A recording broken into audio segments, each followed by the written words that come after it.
आदाब दोस्तों, मैं आपके साथ जफर सिद्दीकी। आप देख रहे हैं रियल एक्सप्रेस। आज हम बात करेंगे मंडी सीट से चुनी गई नवनिर्वाचित सांसद कंगना रनावत को आखिर कौन नहीं जानता। कंगना रनावत की बात करना इसलिए बेहद जरूरी हो जाता है कि वो कंगना रनावत जो है वो पहले फिल्म की दुनिया में उन्होंने अपना एक बड़ा स्थान बनाया, कई फिल्मों में काम किया, लेकिन अब जो है वो भारत की पार्लियामेंट में चुनकर जो है सांसद बनाकर भेजी गई। मंडी सीट से चुनी तो गई है कंगना रनावत, लेकिन वो किसानों पर एक के बाद एक जो है वो हमलावर बयान देती रहती है। कंगना रनावत की हम बात कर लेते हैं। एक विवादित बयान कंगना रनावत ने दिया जिसको लेकर किसानों में गुस्सा और आक्रोश भरा हुआ है, जिसकी वजह से किसान कहीं तो मीडिया पर बयान दे रहे हैं और कहीं सड़कों पर आंदोलन कर रहे हैं। तो किसान आखिर क्यों ना करें, क्योंकि बात मान और सम्मान की है। मान सम्मान पर जब बात आती है तो किसानों ने अब से पहले भी आंदोलन करके दिखाया कि आखिर पूरे देश को यह पता चल गया कि किसान आंदोलन क्या है, फार्मर्स प्रोटेस्ट किसको कहा जाता है। तो इसलिए हम कंगना रनावत की बात कर रहे हैं। कंगना रनावत ने अपने बयान में कहा कि जब किसान आंदोलन चल रहा था तो वहां पर लाशें लटक रही थी। अब आप सोच रहे होंगे कि क्या कुछ कहा, वो उनका रिकॉर्ड बयान है, ऑन रिकॉर्ड, यानी कि मीडिया से बातचीत करते हुए उन्होंने कहा कि वहां पर लाशें लटक रही थी, वहां पर रेप हो रहे थे, बांग्लादेश जैसे हालात बनाने की कोशिश की जा रही थी। हालांकि आला कमान ने उसको रोक दिया और बांग्लादेश जैसे हालात जो है भारत के नहीं तो बन जाते, यह कंगना रनावत ने कहा। कंगना रनावत के इस बयान से नाराज किसान अपना विरोध दर्ज कर रहे थे। उसी बीच किसान अपनी गाड़ी में कंगना रनावत का पुतला लेकर आए थे। जैसे ही कंगना रनावत का पुतला गाड़ी की गेट खोलकर निकाला गया और उसको फूंकने की कोशिश की गई, तभी उत्तर प्रदेश की पुलिस मौके पर पहुंच गई और उत्तर प्रदेश की पुलिस कंगना रनावत को बचाने में हर संभव कोशिश करती रही। कंगना रनावत का पुतला एक तरफ से पुलिस खींच रही थी तो दूसरी तरफ से किसान खींच रहे थे। इसी खींचातानी का वीडियो जो है सोशल मीडिया पर जमकर वायरल हो रहा है, जो हम आपको इस वक्त दिखा रहे हैं कि क्या कुछ हो रहा था वीडियो में। यानी कि किसान और उत्तर प्रदेश की पुलिस आमने सामने थी। दोनों आमने सामने होने के बाद जो है वो खींचातानी चल रही थी। खींचातानी की पूरी वीडियो जो है वो सोशल मीडिया पर वायरल हो रही है। आखिरकार पुलिस जो है वो पुतला को फूंकने को नहीं देती, यानी कि मौका ऐसा नहीं देती है कि पुतला फूंक पाता। किसानों से छीनने में पुलिस जो है वो पुतलों को छीनने में सफल हो जाती है, लेकिन उसके बाद क्या कुछ होता है पूरी बातें विस्तार से बताएंगे आपको कि पुतला जो है वो दो टुकड़ों में बिखर जाता है। कंगना रनावत के पुतले का एक हिस्सा पुलिस लेकर तेजी से भागती नजर आती है और दूसरी तरफ लोग अब सोशल मीडिया पर ये लिख रहे हैं, यानी कि एक्स यूजर ये लिख रहे हैं कि कंगना रनावत को पुलिस लेकर भाग गई। अब आप सोच रहे होंगे कि क्या कोई सांसद को लेकर पुलिस भाग सकती है, लेकिन लोगों ने ऐसा लिखा, वो हम आप तक पहुंचा रहे हैं कि पुलिस लेकर कंगना रनावत को भाग गई, क्योंकि किसान शांतिपूर्वक जो है वो प्रदर्शन विरोध अपना दर्ज करा रहे थे, जो उनका संवैधानिक अधिकार भी है, जिसके तहत किसान जो है अपना विरोध दर्ज कराते रहे।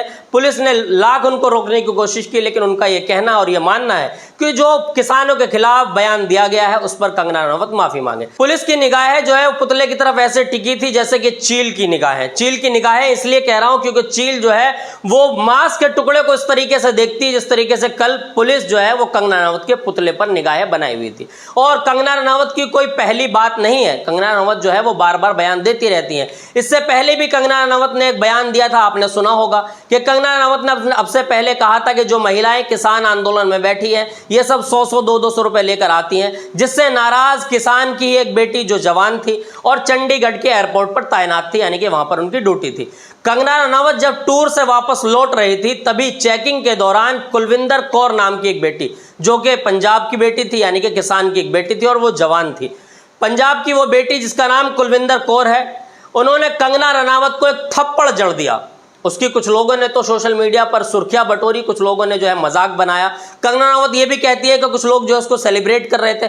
बहरहाल हम इसका समर्थन नहीं करते, हमारा चैनल इसका समर्थन नहीं करता है कि किसी भी महिला के साथ इस तरह का व्यवहार किया जाए, लेकिन कंगना रनावत को वो क्यों मारा गया वो सब आपको पता है, क्योंकि उनका ये कहना था, जब उनसे पूछा गया कि आपने ऐसा क्यों किया, तो उस बेटी ने यानी कि उस जवान ने ये कहा, कुलविंदर कौर ने, कि मेरी माँ उस आंदोलन में बैठी थी जिसको कंगना रनावत ने कहा था कि 100-100 रुपए में लेकर यहाँ पर आती है और 100-100 रुपए में यहाँ पर बैठती है और आंदोलन करती है। जिसकी नाराजगी थी उनके अंदर, वो नाराजगी उन्होंने जो है वो थप्पड़ मारकर अपनी जाहिर की। बहरहाल उसके बाद जो कुछ भी हुआ तस्वीर आप तक पहुंच चुकी है।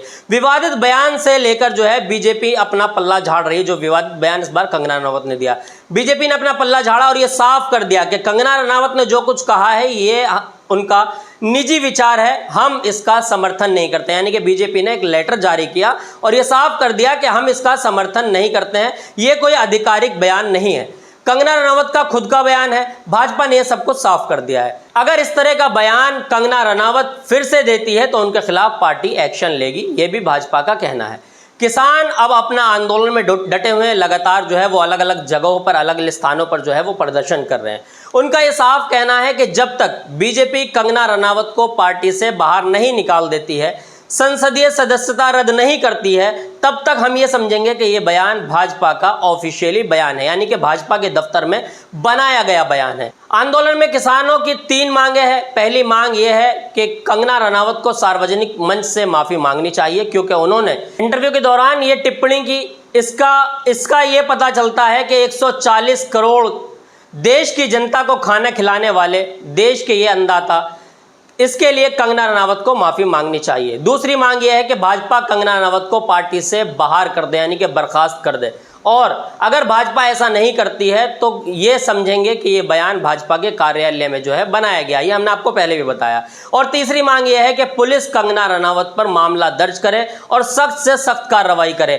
आपको ये पता ही होगा कि किसान आंदोलन में लगभग 700 किसानों ने अपनी जानें गंवाई, यानी कि आंदोलन में शहादत हुई और देश के अंदर अपने हक की लड़ाई लड़ते लड़ते उन्होंने अपनी जान दे दी। और वो लड़ाई सिर्फ किसानों की नहीं थी दोस्तों, पूरे देश की लड़ाई थी, क्योंकि हम और आप सब जो रोटी खाते हैं, चावल खाते हैं, तमाम चीज़ें जो हमारे खाने की पैदा होती है, वो सब किसानों के खून पसीने की जो मेहनत होती है, उसके बाद वो हम तक पहुंचता है। हम तो शहरों के अंदर बैठे हुए अपनी जेब से पैसा निकालते हैं या ऑनलाइन जो है अपनी चीज़ों को मंगा लेते हैं, वो सब किसानों की ही की होती है। अगर किसान अपनी किसानी छोड़ दे तो क्या हम खाना खा पाएंगे? ये सब सवाल अब आप लोगों के मन में भी चल रहा होगा। आप पूरी वीडियोस को देखकर क्या कुछ सोचते हैं, कमेंट बॉक्स में अपनी राय जरूर दें। और कंगना रनावत के लिए आप क्या कुछ सोचते हैं? कंगना रनावत को आप कोई मैसेज देना चाहते हैं तो आप कमेंट बॉक्स में जरूर दे सकते हैं। जब तक के लिए लेता हूं आपसे अलविदा, फिर मिलूंगा किसी वीडियो के साथ। देखते रहिए रियल एक्सप्रेस।